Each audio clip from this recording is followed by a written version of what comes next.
नमस्कार, जय हिंद, वंदे मातरम। आप सभी को बहुत बहुत स्वागत करता हूँ हमारे इस यूट्यूब चैनल में। तो काफ़ी लोग बहुत लोग कमेंट्स कर रहा था कि भाई मेरा हाइट कम है, ठीक है। कोई कोई मेडिकल के बारे में पूछा है और फर्स्ट प्रेफरेंस कौन सा दे, कौन सा बेस्ट रहेगा, ठीक है। तो देखिए, फर्स्ट प्रेफरेंस जो है, आज आपको एसएसजीडी के बारे में काफ़ी कुछ बात करेंगे, ठीक है। आप अंत तक देखते रहिए वीडियो को, आपको समझ में आ जाएगा और हर कमेंट्स का आपको रिप्लाई मिल जाएगा इस वीडियो से। तो देखिए, फर्स्ट प्रेफरेंस, ठीक है, मैं आपको बता रहा हूँ, फर्स्ट प्रेफरेंस आप तभी चूज़ करें, दूसरे की बातों पे नहीं, ठीक है। जो कि बहुत सारे लोग गलतियाँ करते हैं और बाद में ये पछतावा होते हैं और बाद में ये चेंज नहीं होता है, ठीक है।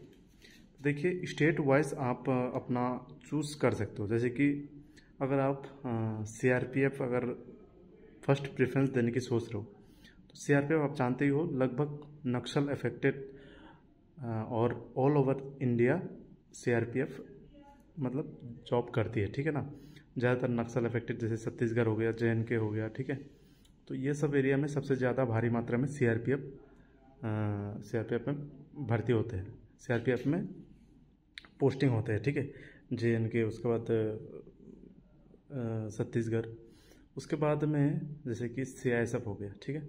सीआईएसएफ आपको पता है ऑल ओवर इंडिया, जैसे कि दिल्ली में भी काफ़ी मतलब बहुत ऐसा जगह है, जैसे नॉर्थ साइड जैसे राजस्थान हो गया, उसके बाद में गुजरात हो गया, वेस्टर्न साइड जैसे साउथ साइड में भी हो गया, केरला या फिर आंध्र प्रदेश, ठीक है। उसके बाद में बंगाल में भी है सीआईएसएफ का बहुत, मतलब बंगाल में सबसे ज़्यादा शायद सीआईएसएफ होगी मेरे ख्याल से। कोलकाता में है, उसके बाद पोर्ट में है, मतलब हर स्टेट में सीआईएसएफ है, ठीक है, हर स्टेट में, क्योंकि एयरपोर्ट हर स्टेट में है, एयरपोर्ट में भी सीआईएसएफ है, आपको पता होगा। उसके बाद में सीआईएसएफ के बारे में तो पता चल गया। तो सीआईएसएफ आप दे सकते हो जो जैसे कि सिटी एरिया का है, ठीक है ना। दिल्ली हो गया, उसके बाद में साउथ साइड में हो गया, या फिर वेस्टर्न साइड का जैसे गुजरात, महाराष्ट्र, ये साइड का हो गया। उसके बाद मैं बता रहा हूँ जैसे एसएसबी हो गया, ठीक है। एसएसबी ज़्यादातर क्या है, नेपाल बॉर्डर, उसके बाद में भूटान बॉर्डर, ये दो बॉर्डर कवर करता है। जैसे कि असम में भूटान बॉर्डर जो एरिया है, तो असम के साथ बहुत बड़ा एक शेयर करता है बॉर्डर। तो असम के जितने भी बॉर्डर साइड के रहने वाले हैं, तो उन लोगों के लिए मैं आपको बताना चाहूँगा, आपका मतलब क्या है, एसएसबी चूज अगर करने चाह रहे हो तो आपके लिए बढ़िया है, ठीक है। उसके बाद में वेस्ट बंगाल का जैसे कि दार्जिलिंग साइड का हो गया, या फिर सिक्किम साइड का हो गया, या फिर उत्तराखंड का जो उत्तराखंड का नेपाल बॉर्डर, या फिर नेपाल बॉर्डर के एरिया में जो आता है, मेरे को अभी याद नहीं आ रहा है, उत्तराखंड में पड़ता होगा थोड़ा बहुत, यूपी में पड़ता है, ठीक है, यूपी में नेपाल बॉर्डर आता है। तो बॉर्डर एरिया का जो लोग हैं, तो वो लोग चूज़ कर सकते हो, क्योंकि कभी पोस्टिंग होगा तो आपके घर के सामने भी हो सकता है 4-5 साल के बाद, ठीक है ना। और उसके बाद मैं बता रहा हूँ जैसे कि आसाम राइफल हो गया। आसाम राइफल ज़्यादातर क्या है,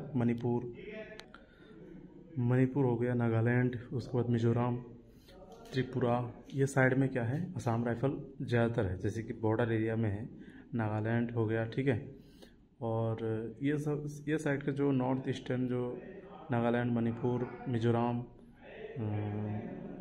मेघालय में शिलोंग में है आसाम राइफल, ठीक है। तो ये सब के एरिया का जो है आसाम राइफल दे सकते हो, आसाम के भी लोग दे सकते हो, ऐसा नहीं। और आप ऑल ओवर इंडिया में आते हो तो आपको मन हो रहा है तो आसाम राइफल भी दे सकते हो, क्योंकि वो एक आर्मी जैसा लाइफ आप जी सकते हो, ठीक है।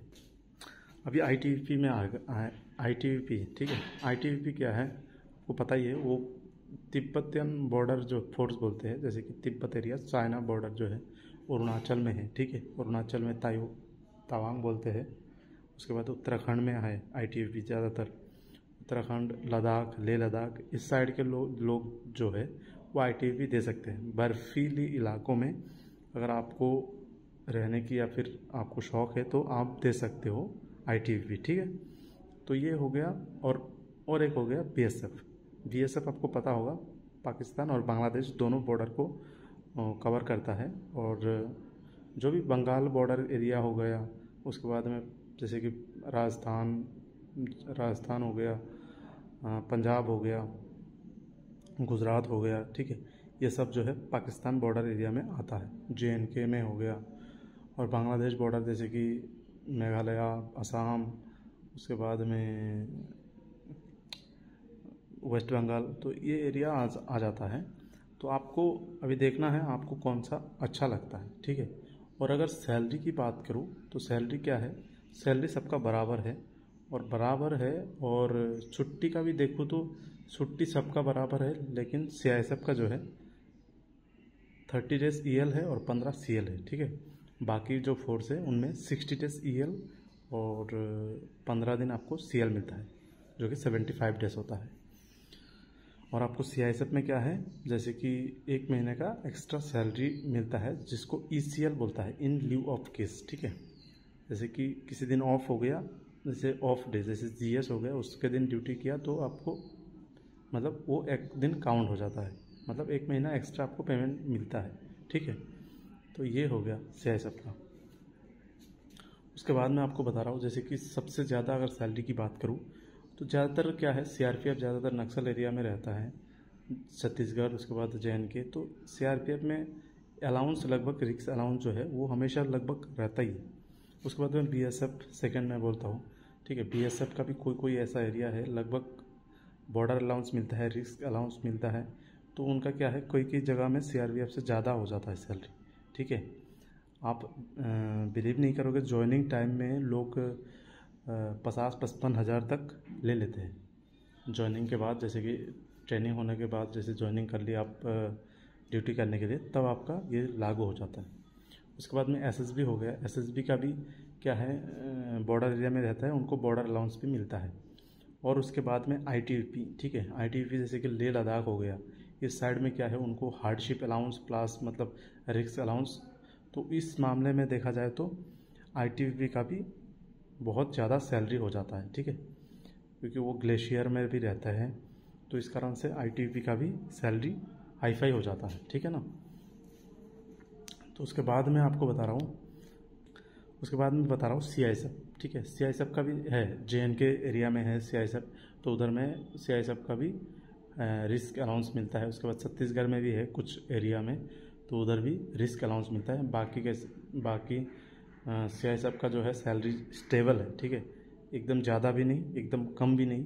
जैसे सिटी एरिया में अगर फर्स्ट क्लास सिटी एरिया में रहेगा तो उनका TPT डबल मिलता है, ठीक है।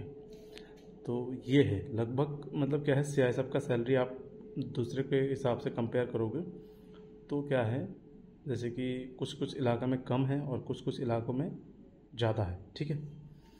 तो CISF में क्या है, आप फैमिली क्वार्टर लगभग 80% जगह में आपको मिल जाएगा।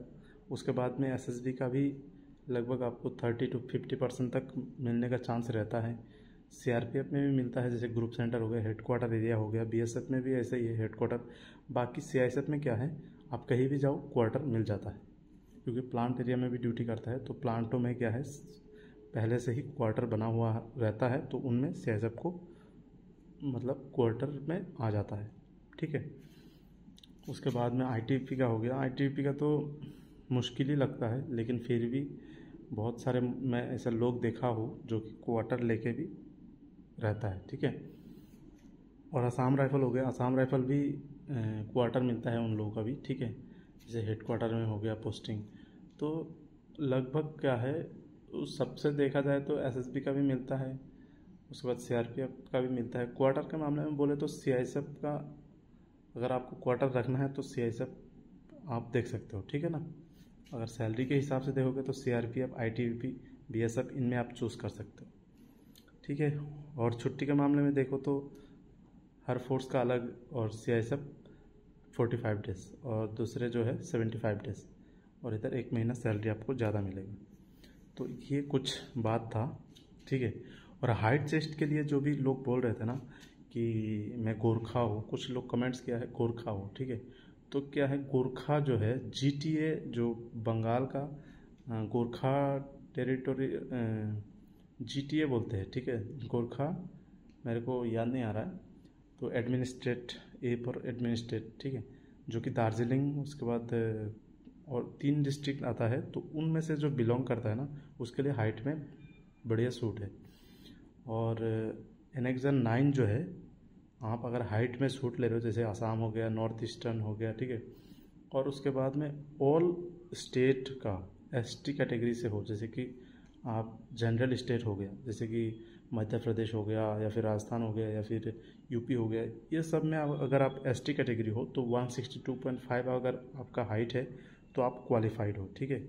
और नॉर्थ ईस्ट का जो एसटी कैटेगरी का है, नॉर्थ ईस्ट स्टेट का बता रहा हूँ, उधर आपका अगर 157 हाइट है, ठीक है, 157 अगर हाइट है तो आप क्वालिफाइड हो।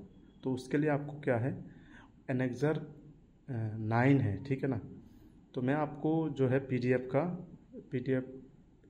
पीडीएफ का लिंक दे दूंगा, नहीं तो आपको वेबसाइट का लिंक दे दूंगा, उधर से डाउनलोड करके भी देख सकते हो। बहुत बड़ा लंबा पेज है, नीचे जाओगे स्क्रॉल करते करते तो उसमें आपको मिल जाएगा। उसके बाद मैं आपको बता रहा हूँ कि एससी एसटी कैटेगरी हो गया, अगर आपका एससी या फिर एसटी कैटेगरी में हो तो उसका फॉर्मेट है, ठीक है ना, फॉर्मेट 6 शायद है।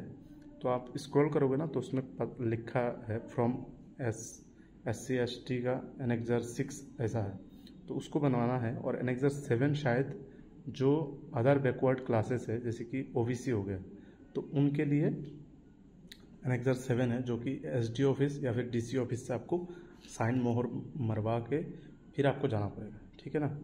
और एक चीज़ है, बहुत सारे लोग बता रहा था कि एक ही दिन में क्या रनिंग के साथ मेडिकल होगा, तो अभी तक जो आपका एडवर्टाइज जो निकला है 2025 का, उसमें तो कहीं ऐसा मेंशन नहीं है कि एक ही दिन में आपको मेडिकल होगा, क्योंकि आपका जो मेडिकल होता है ना उसको डीएमई बोलते हैं, डीएमई बोलते हैं, डिटेल मेडिकल एग्जामिनेशन, ठीक है। और उसमें क्या है, डीवी रहता है, डॉक्यूमेंट वेरिफिकेशन।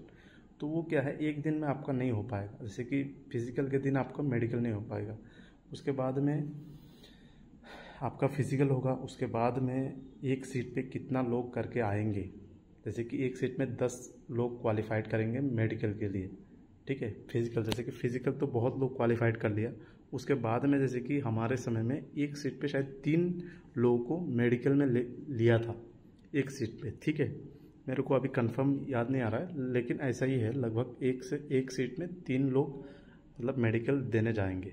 जैसे पहले रनिंग के समय में क्या है, अभी आप एग्ज़ाम दोगे ना तो आपका जैसे रनिंग के लिए शॉर्ट लिस्ट होगा ना, तो उसमें क्या है, एक सीट पे 10 आदमी को रनिंग करवाएगा। फिर जब आप रनिंग क्वालिफाइड कर लिए टोटल बंदे, उसके बाद में एक सीट पर आपका 3 लड़का को लिया जाएगा मेडिकल के लिए।